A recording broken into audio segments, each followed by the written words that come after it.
యేసులేని ఈ జీవితము చేరలేదు మోక్ష రాజ్యము. అందుకని యేసు ప్రభువు లేకుండా, రక్షకుడు లేకుండా బాప్తిజం ఏంటి? ఏదో నేను మారు మనసు పొందాను, ఇక్కడి నుంచి మారిపోయిన బాప్తిజం పొందితే ఇంతవరకు నువ్వు చేసిన పాపాలు క్షమించగలిగిన వ్యక్తి ఎవరున్నారు? రక్షకుడేరి?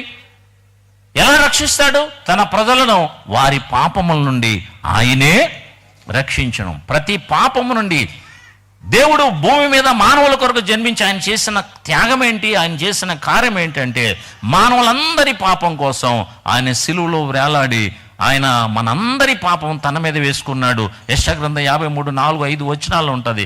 ఆయన మన అతిక్రమ క్రియల కొరకు గాయపరచబడ్డాడు, మన దోషముల కొరకు నలగొట్టబడ్డాడు, మన సమాధానార్థమైన శిక్ష ఆయన మీద పడ్డది. అందుకని ఆయన నిలువెల్లా గాయాలు, ఆయన చేతుల్లో